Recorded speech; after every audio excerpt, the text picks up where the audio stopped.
Oh, no. No camera. What's going on here? Come on. Today. Technical issues. There we go. Hello and welcome to this episode of Not a Talking Wednesday. I started it like Talking Wednesday. Hello and welcome to the live stream where we are talking about what happened at the weekend and how we got on. It's your debrief, and it can be entwined with roundup because I missed the roundup on Friday because I was all babied up. I am a little boy, I'm a little girl, so it was good. How are you all doing anyway? How much can you hear my aircon in the background? Because it started to the point where I need to start turning the aircon on, and that's kind of a good thing. It means nicer weather coming because it is boiling in here. I think it don't help that I've been drumming for the last half hour. I think I'm good, Bob123. How are you, mate? I hope you all well. I hope everyone's good. But let's talk about that game at the weekend. So, it's annoying, isn't it? It's another one of those games where we start off really, really crap. We start off really shit. We start off not playing good football. We start off losing the ball a little bit too much. But that whole thing, you look at it and you go, that's been our season. That has been our season in a nutshell. Our season in a nutshell has been trying to make things work. And we can only do 45. I have noticed now we are only able to do 45 minutes of games. We have either a really bad one or a really good one. We don't have no in-between. There is no in-between for us. Where I don't think we've really had a series where we've been able to start a full game all 45 minutes to 90. I don't think we've had that. We've always been the team to have to always come back from stuff, and it's that whole kind of thing. Ian and Jake been in Budapest for the past week, but made it back in. Oh, nice one, mate. Not bad. Just had to clear the freezer to make room for delivery tomorrow. So random. It happens, that, mate, Bob. To be fair, it's probably quite nice to do that because it's been quite warm today. It's been really nice. I managed to get some stuff done in the garden today and just chill out and relax. Seems to be static noise on the mic. That noise you can hear, if I do this, I will, when it stops. Come on. Is that better? Because that's my aircon. That's my aircon going then. So I need to play around with my aircon again because I haven't had to use it since the summer. So I think some of my settings have been knocked. So I need to play around with my noise gate again. But yeah, that's my aircon. And you're going to have it in some of the summer because I'm going to need it boiling. Is Danny Bean? You couldn't hear out? All right. So let me know. Could you hear anything on the thing when I had the aircon or not? Kind of thing. Because I'm not going to lie. I'm going to have it on. I thought, fair enough. On it goes. I might be able to turn it down a little bit, actually. There we go. And it's not, something knocked my setting up. So I don't know what it is. Is Danny being too cautious in the first half? I think he is. I think he's being very cautious, John. And I think this is a good thing. I think he goes into games starting to see what happens and then doesn't actually go. He has to go for it in the second half. And I think that's why we can't do 45 minutes of football combined. Because I think he likes to be a bit cautious in the first half because he knows he can change it in the second. I generally think that's something that Danny's very good at doing. And he's very quick to go, this isn't working. I have a funny feeling there's a part of him that where he's probably not found his best team all season. I know that sounds weird when you say that. But the part of me that thinks he hasn't found his best team all season. And I think that's because he's had so many injuries in different positions. He struggled to get it. I thought the defence looked a lot solider with Charles in net. I don't want Jamal Lowe to play again. I'm not having that, Eddie Shaw. I'm not having this whole, I don't want this player to play ever again. I don't want this. The reason why it didn't work with Jamal Lowe, he's not a striker. He played as a winger. at Swansea. He came off the left a lot. He's not a striker. He's a winger. And the problem is, when you have it coming off, I'm not going to have this. I don't want to see him play. I want to see him play, but maybe not as a striker. Maybe more of a winger. He's better when he comes in off the left. But then again, if you're going to do that, then you're going to miss Gassama. Gassama comes off the left. That's what he's good at. I think Jamal Lowe was one of those players that came available in the summer when we took him. Good evening, John. How are you, mate? Do you think Charles will? I think he will. I think Danny got it now that with Charles, it's about now getting a bunch of the parents together.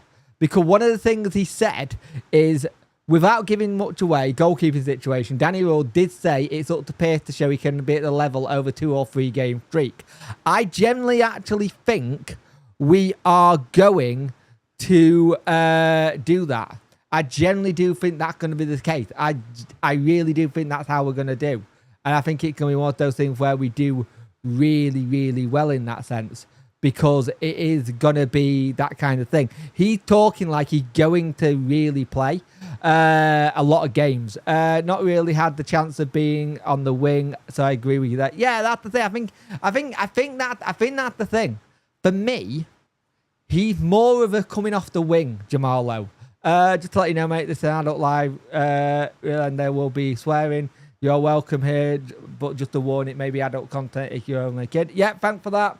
To be fair, I don't know how some of you are getting in because it is set to thingy, so it's all right. The only player I never want to see in a Wednesday shirt again is Neil Wharton, the ultimate bomber. Yeah, but I think the thing is, we got back into that. What I liked about that, though, have you noticed how much better we are a little bit on corners in terms of attacking them more? And we are defending them a little bit more. I think defending corners have been a lot better recently. But one of the things I liked about the weekend is Charles made that defence look confident. And that's something we haven't had. We have not had a confident defence in a while. And I think that's something that's quite good. I wouldn't even call Jamal Lowe winger more than... Yeah, I think that's fair enough. Yeah, I think that's fair enough. An inverted winger makes a lot of side or an inside forward. Yeah, that makes more sense, actually. I'll go with that one, Barry. That makes a lot more sense. Charles did okay. It's good to see Akin back. Akin being back is a huge plus as well. I think getting him back is just helpful for everyone, really. It gives him the confidence to do it. Lowe seems to play better at Swansea in the 10. Yeah, he was more in the 10. And the thing is, if you're going to do the 10, well, that's Windass or that's someone else. It's a struggle. I think we've got too many players in a little bit of too many positions, but not enough who stand out. The issue you have with having so many players that can play different positions, you don't actually have a... What's the word? You don't have a... like a standout player in that position. You don't have somebody that position is theirs, if that makes sense. It's more of one of those things where you get it where you get that player who can play here, there, and everywhere. So you don't have them there all the time. They're always having to change where they're going. I think that's the modern day football. You know, I've been listening, but had to deal with the watching. No worries, mate. How you doing, Jed the Giant Chicken? I hope you're well. I hope everyone is doing well today. There's something Beadle needs to work on because in the Prem at Brighton, you need good defence. I think that's the thing. He does have a good defence at Brighton if he gets in. I don't think the loan's been bad for Beadle. I think the loan for Beadle has been very, very good. I think he very much, in the sense that the loan will have been what they want it to happen. And that's the thing. They will have wanted that loan to happen. And he's done everything in a loan that you want. He made mistakes, but he's also put himself in some good positions as well. And that's what you want in a lone goalkeeper. You want them to make mistakes and... Hang on a minute. You want them to make mistakes and you also want them to get the experience. And he's had the experience. He's had the experience now twice with us. I think next season they'll probably be trying to lower him to maybe a lower team in the Prem, or maybe get him another championship loan.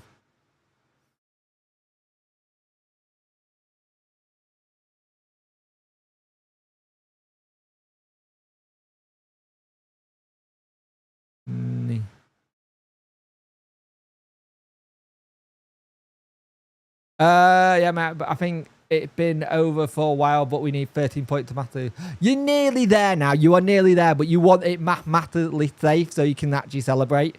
I generally do think that you coming up, you're building the right thing. You and Wrexham has like built everything right in the right directions all the time. And I think slowly but surely it's going to get better and better for you guys. I seriously think, like, I'm literally looking at the table with who coming up and coming down. You guys coming up actually make it a stronger championship than the team coming down. If that makes sense. With the loan last season and this season, Beale surely played over 50 games. Yeah, that's the whole thing. I think people get a bit confused about the whole situation with a loan. I think they're automatically thinking that, oh, he's going to come in and he's going to make it. No, most of the loans are there to improve. Look at Bailey. Bailey at Lincoln. He'd had a really good loan spell. He got 8 goals. He got injured, yes. But he did... it did what he wanted. It got him experience. It got him playing week in, week out. It got him playing out of where he would normally be. He's had to move. He hasn't had to be at home. I think that's the other thing. I think where you can have players go and then learn to live on their own, I think it's quite handy. I think it's handy for them because it gives them a taste of what real life will be after being in that environment, especially if you've been at a club for in ages. We'll prefer Birmingham, Wickham and Stockport coming up. Fair enough. Beadle is good shot. Duffy pissing in a sense is a bit suspect for me. He's not the complete package, but he got enough time to learn. He's a young keeper, so I think it's one of those things where with a young keeper it comes for it. Wrexham Championship would be the... I'll be interested to hear how Wrexham attack the Championship, how they're going to go into it in terms of how they spend money and stuff, because this will be the first proper test of them going, hey, this thing called financial fair play. Top 6 will be our aim next season with the transfer budget we have again. To be honest, not convinced of any others. If they came up, mind, they would need big investment. I think you and Wrexham have got it, but for Wrexham, it's the first time they'll have to deal with a proper FFP, and I think that'll be difficult. Ian, mate, I hope you're well. If anyone has said we would be 5 points off top 6 last season, people would have looked at you. Yeah, you're right. To be fair, all I wanted from this season, and I've said it time and time again. I hope you're well, by the way, Glenn. All I've wanted from this season, and I said it time and time again this season, I have just wanted us to be competitive and be mid-table, and then we can build. I think you get that whole... You do a Bristol City, you do a Preston, you slowly start building, and then you start putting this foundation there, become a mid-table team, and then push. Look at Bristol City. They're in the same kind of position. They are in the position where they can push a little bit more and push a little bit more. And they could do it. Like, there's so many who are so close to it. We'll know come Oxford game if we're in and around it. I think he's right there. But there's some winnable games. The game versus Cardiff should have been winnable. But you look at how Cardiff are fighting for their lives. Hull are going to be the same when they come to us. The annoying thing with Hull, they're getting João Pedro back, and that'll be interesting. No news on the takeover as yet. It's all speculation, John. At the minute, the takeover is all speculation. It's all speculation from one source. It's a very good source, mind you, but it's all speculation at best. And I think we're never going to hear anything. I still don't think DC is going anywhere. This is my opinion. I don't think DC is going anywhere. FFP won't touch Wrexham, mate. They released their accounts this week. They've done well. 26 in revenue is insane. I think it was wasn't it a record amount for League Two? Class away day, Birmingham, good stadium, good fans. I agree. But now we are where we are. take the shackles. Well, that's the thing. I think Danny wanted that to happen versus Cardiff, and we just couldn't get him to do that. But he has said once he got to where he thought we were mathematically safe, he would take the shackles off. Now, we don't know what taking the shackles off for a Danny Rule team is. Because I'll say it now, I don't think we've ever seen Danny really let a team take the shackles off. I think we saw it a little bit last year at the last game of the season versus Sunderland. We played a lot better. We were free-flowing. We were passing it about a lot. Now we're at nearly the same amount of points that we were last season, but with 7 games to go instead of none. It shows you there's been a massive improvement in what we've done. And I think we have to look at it like this. One of the things about the game versus Cardiff, for Icky to get another goal is fantastic. We are attacking them really well. Like, we are attacking them really well, but we need more of that. We need more of our defenders to do that on corners. I thought the corner by Barry was superb. Take a drink. Problem we have, Stu, you always competing with parachute teams. Yep. He bought a club but if that says I want the club, DC can't sell it as it's his son club. He can. He can still kind of sell it even if he wants it to his son. It's a difficult one. It will be interesting to see how you do that. But he can. But you are right. I think there is a part of me that thinks that still might be the case. He's holding on for when his son finishes uni. And he's only in his first semester, I think. Problem we have to always competing with. Yep, that's always the problem. I actually like to see Ubbo come up. I think Ubbo would have been good to see. I would have liked that. Cardiff give us a good game. Hard to figure out how they're in a dogfight. They should be okay with They should be okay, but I think they have games where they blow it and don't concentrate. And you saw that a little bit in our game. They lost the concentration, and the moment we stepped it up, they struggled to get up at us a little bit. But I think they should be okay. Hi Jake, I'm good. P Wente, how are you, mate? On previous seasons, what's the average total point for top 6? It's around 69, 70. It's around 70 to 69 points for top 6. It's doable, but it's not well. Okay, John, have a good one, mate. Hope you're well. Hope you're doing good at your end. It is doable. And we are the team that did last season do the unthinkable. We did the unthinkable by staying up. But by doing that, it's one of the things, it's very hard to write us off. Because 3 seasons in a row, if we do it this season, it'll be 3 seasons in a row we've been wrote off. And we've done it. Season we came up, no one thought we could get back up from that Peterborough game. We did. We got to final. Yeah, it's 6 wins. It's 6 wins, and it's doable. But we have our biggest problem at the minute. We struggle with converting our chances. We make a lot of chances, but none of them are really on target. Or if they are on target, they're straight at the keeper. We're not clinical enough for it, which is my problem. 24 people watching, 11 likes. Get those likes up, people. I much appreciate it. I think the thing for me is that we have to start going for it. The bottom of the table is crazy. There's about 8 clubs in the mare scrapping for everything. I'm glad we're not involved. Same. We're kind of the team to not really spend a single day in the playoffs. Then we are that kind of team, Barry. Yeah, that's very much us. What I will say is, and it got mentioned on the Talking Wednesday podcast, keep an eye out what's going on in Thailand at the moment. The whole situation with Thailand and this earthquake they just had, if they're wanting people who got wealth and money to contribute into this, that could guffer DC getting any money out of Thailand to sort stuff out. That is something you have to be very wary about. If that is the case, it could be a slight issue for us, but I hope it's not. But if they do that, you've got to be careful. I think it'll be a good end to the season. I still got this funny feeling. That's where that cable is. Sorry, I've just found a cable that I've been looking for the last 2 weeks. Jesus Christ. But ADHD there. But the thing is, what you got is that with us, I still have a feeling Danny's staying. I don't know why. And somebody will turn around and say I'm a deluded person for saying this. Someone will turn around and say I don't know what the hell I'm talking about. I still feel like Danny's staying. Just with how he's speaking in the press conference. But also, you're going to plan even if you're going.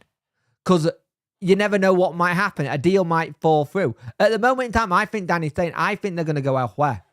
I genuinely think they'll go elsewhere. Because I think they'll need someone with a bit more experience than Danny. I think Danny's done good for 1.5 seasons. But I think Southampton needs someone with a bit more experience for me.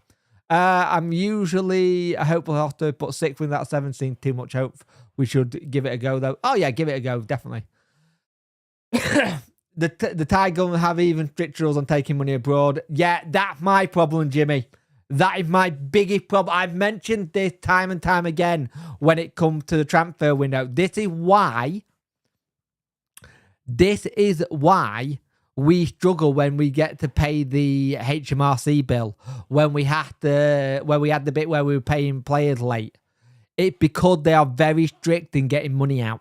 The moment you start taking money out of the country, they make it really, really difficult. And if they just had a natural disaster with that 7.7 earthquake, they are going to be even stricter with getting money out. And it worries me, especially with the rebuild we need to do in the summer. With the rebuild we need to do in the summer, it kind of does worry me a little bit because I don't want to see us just signing players on new contracts because we can't get money out. So, yeah. I've got a feeling too, Jake. He spoke a lot about... Yep, same. Jonathan from Pompey will be on my shortlist. Yep, I agree. If that's the case, Nope, the EFL can't step in, Bob, because he's still able to pay bills. Even if they're late, he's still paying them. It might not be on time, but you can't... How can the EFL step in? Like, generally, how can the EFL step in? You can't let the EFL step in on someone trying to get money out of their country. That's not an EFL problem. An EFL problem will be if he can't get a payment to someone. If he can't pay a bill on time, or we're back on the... Because I expect me to be doing a video again about us being on the EFL list, the clubs that haven't paid their HMRC bill again. I really see the embargo. I expect to see us on the embargo list again. Ian Danton, how you doing, mate? Gasama might have to be sold no matter what in order to complete. He might be. He might have to be sold. But how much do you get from him? 5 million not going to go a long way if you need to rebuild.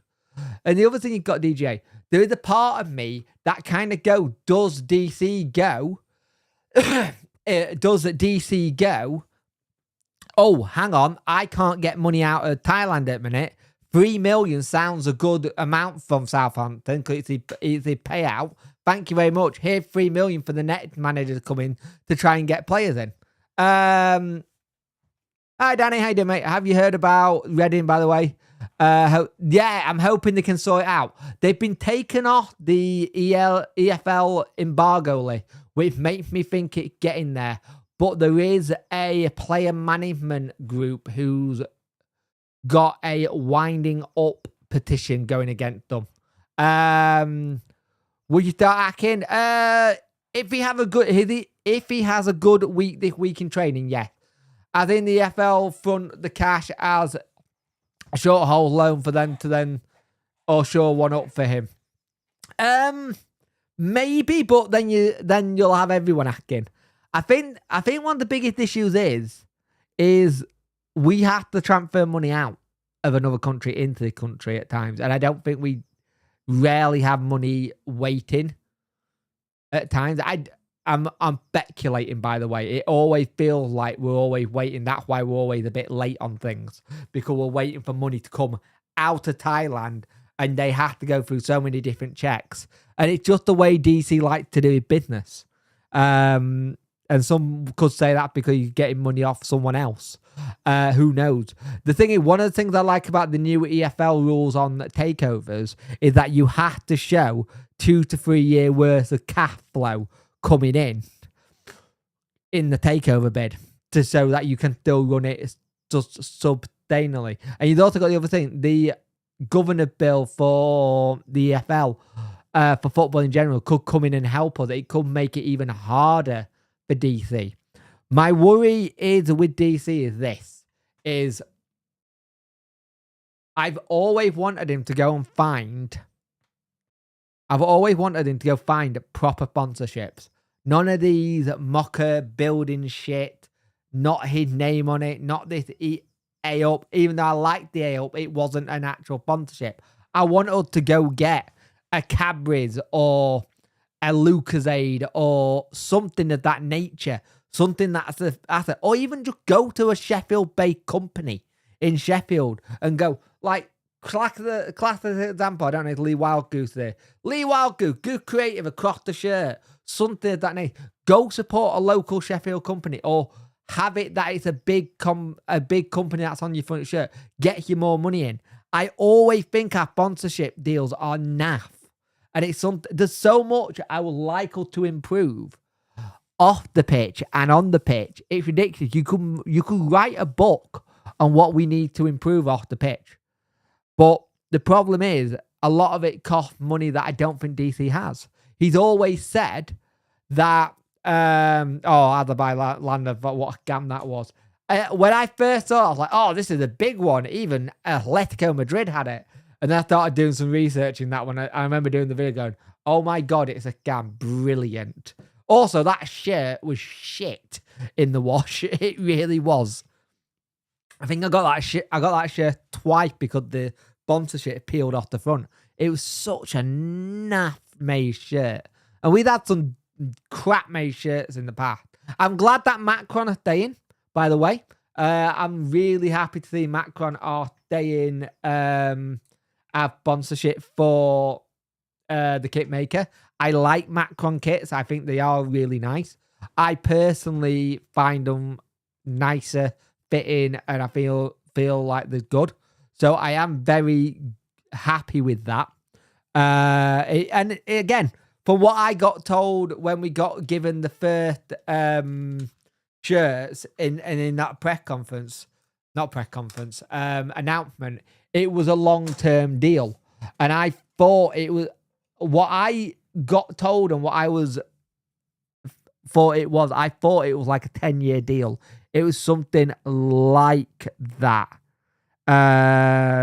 It was something like that. It was like a 10-year deal in terms of the long term.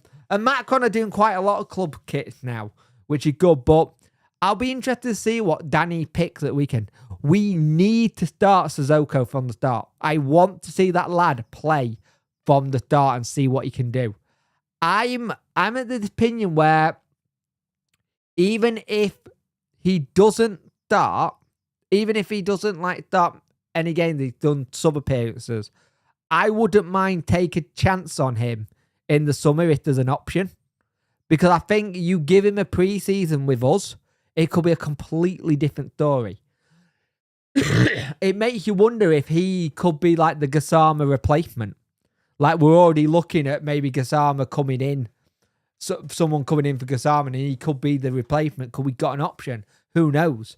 I think in the summer with the contracts, it's going to be really interesting to see what we are looking at and trying to move on, or who we're trying to sign, who we're trying to get sorted. I got the yellow away one sponsor is off. The owl on that badge has just a yellow shirt with a crest owl badge. Yeah, it wasn't a great shirt. It didn't last well at all. I'll be honest with you. It was one of the ones in my collection that is pretty knackered.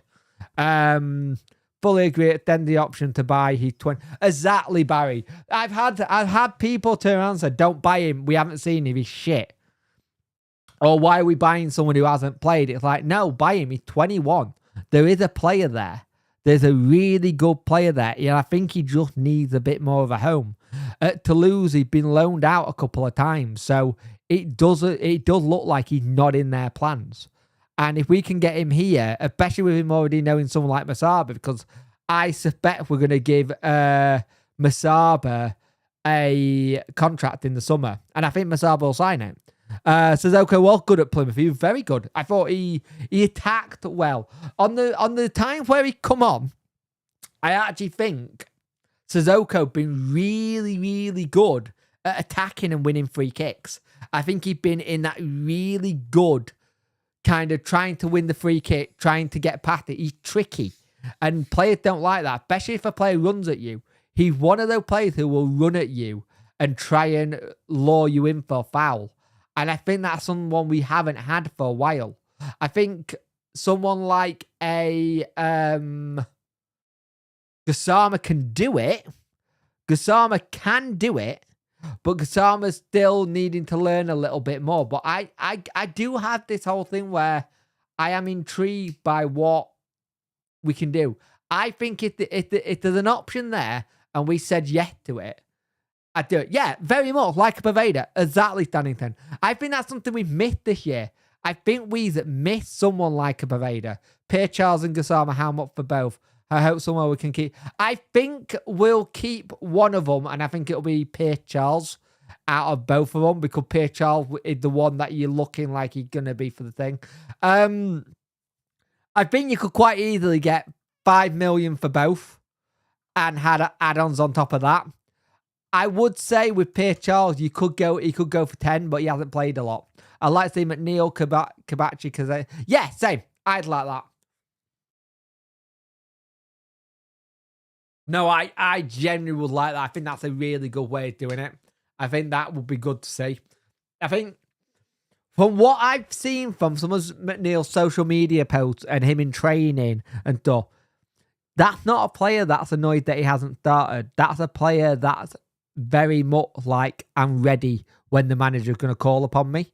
And I think that's what a lot of them are doing. They're just waiting to be called upon.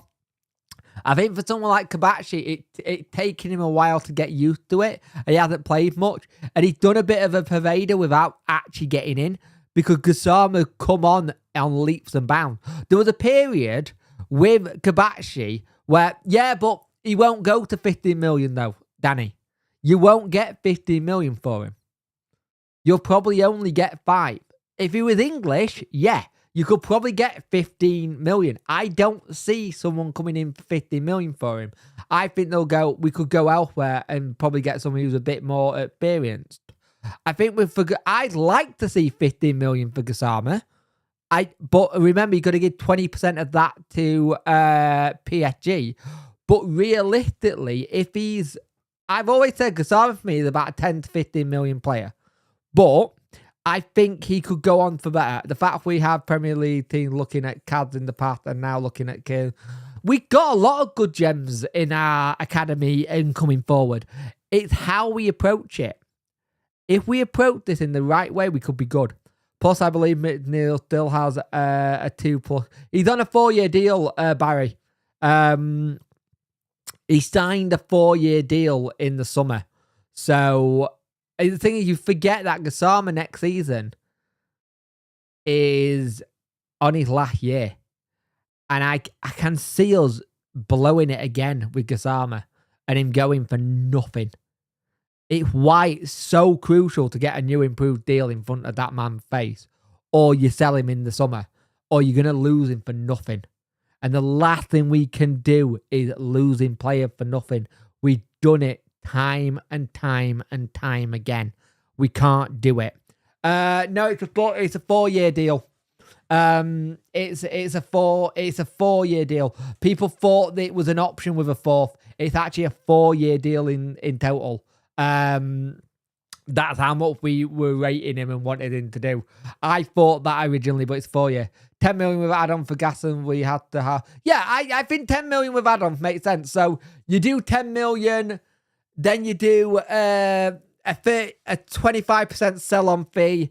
You then do, if he goes up to, say, a Premier League, if you get this part, or if someone in the Championship gets him coming down, you put a deal in. Once he hits so many Premier League appearances, we get so much. You put it so there's so much options in it that we get paid. And that's how I feel we should be doing with Gassama. Excuse me, in the negotiation side, we should be looking at it really as us trying to get the best we can. And I think it's difficult when it comes to Gassama, because we all know what we think he's worth. Like, generally, we all know what we think he's worth and what we want for him. The problem you've got is the person negotiating has not had the best record of getting enough money for players. He just hasn't. And it's annoying because I do think there is a way of making a lot of money out of some of the talent we've got. I don't mind if we're having players that go for X amount of money, it comes back in and then we reinvest it. I don't mind letting players go if we're getting good money for them and we can be guaranteed, okay, we're going to let this player go, but I'm going to give you all this money to reinvest. That's what I want to see happen, but I don't see us actually being able to reinvest it. That's my issue.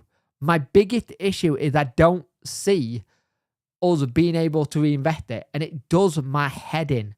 Like, generally, it really does my head in because I think we can run like that well. Like, I generally think if we did that, where every couple of seasons we're letting one or two of our best young players go, we could be on a winner in terms of how we go about it. Like, I don't mind that. As long as I know that it's going to get reinvested into whoever the manager wants, do it. Like, generally, go do that. I'm happy with that. I don't mind. As long as we can keep one or two. If we can keep one of them and not be sold on, then great. But I'd like to do that. We have to invest in such case. It would be a huge letdown. Yeah, it would be.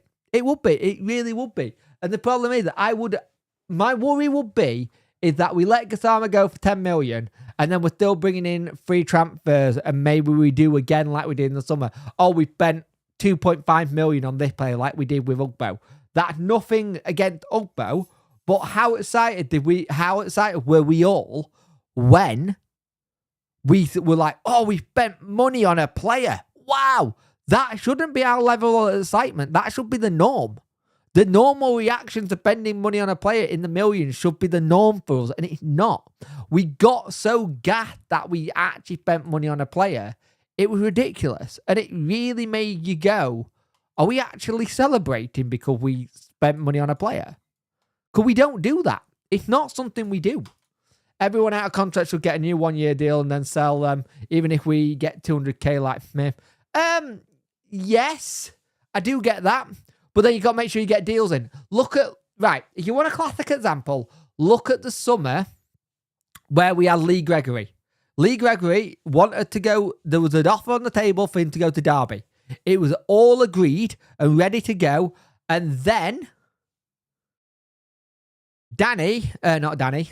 DC moved the field goals and said, you've got to pay a bit extra. This is the problem with our negotiation. Once a deal's been ready, DC apparently changes, and this is from Lee Gregory's perspective, that something gets changed content. It keeps getting changed. Once something's agreed, he wants to try and get another inch. He wants to get another inch. He wants to get another inch. And that's your big problem. Like, your big problem is that once a deal's agreed, he wants to try and get a bit more. And I think it's just that greediness that I don't like. If there's a deal there, let him. Because look at it. We didn't play Lee Gregory at all after that season. After January, I think he may have played once. He could have gone to Derby, helped them, got football. Yeah, we would have been playing again next season. But that's football. That's how football works. You sell players and sometimes they play against you. Oh, well, it happens. It's happened to us time and time again. I want us to be able to do it. Masaba on the fence about him and does Kaz. I hope Kaz pushes Ugbo. I'd like to see it. The one thing I haven't seen from Wednesday this season, I have not seen us play with two up top. And I like two up top. It's a very old school way of thinking these days. But I like two up top. And I want to see it at some point.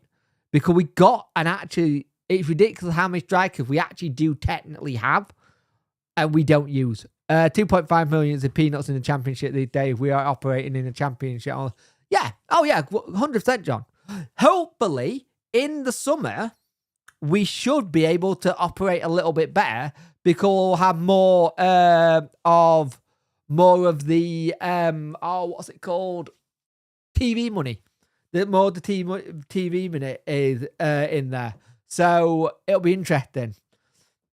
I've got that thing where I'm very much in that opinion of if we get it right in the summer with what Danny wants, and if Danny's here, like I'm not bothered. I'm actually okay with if Danny goes, Henrik Pedersen taking the job. I think it keeps that bit of continuity if he did. I don't mind that. It makes it a little bit easier for the players. It makes it a little bit easier for the fans a little bit. It does help. I don't mind that at all. Like, really. I really don't. I do think we need a Smith-type player, but younger. A younger Smith player who can hold it up would be good. I agree with you there. You want to get someone like, maybe like a João Pedro at Hull or Haji Wright at Coventry. That kind of, they can hold it up and just let players coming around. Because that's what he does really well. I think Smith will be annoyed that he's getting bits and here, there, and everywhere. But it is what it is. I genuinely think that in the summer, if we get it right with Danny's kind of thing, I think some of the issues on recruitment could be interesting because there's a lot of things that have been said. I'm not going into it. There is no point going into it because it's all here, there, and everything. It's all a little bit of hearsay. They said this, they said that. If you want to believe that, believe it. If you do, I kind of do to a point. I do believe some of it because you've been bang on with some of the stuff he said. But I think for me, one of the issues is 31 people watching, also 14 likes. It gets out to more people. Miles led from Charlton to, yeah, would be expensive. Yeah. Have a good one, John. See you during the week. Would you want to retain Powell though, or let him? I let Powell stay. I think Powell will go. If he goes, he'll go because he wants to go with Danny. But I think Powell will stay if it came to it. I think we keep some of the backroom staff. I think the likes of like Sasha Lands, I would say probably Bill Babbitt, Bill our goalkeeping coach, will stay. If we not go, can we put number 10? I think that's what he's going to be. PW Wednesday. P Wednesday even. That's why I'm saying PW. P Wednesday. I think that's what McNeil's going to be. I generally think McNeil being pushed as a 10 and not a striker. I actually think that's what he can do. It's what Danny said. Danny said he sees him more as a 10 than a 9. And I think that makes a lot of sense. If you look at him when he came on versus Preston in that game, he played like a 10 and not a 9. And I think it's something we need to look at that a little bit. Give me a moment.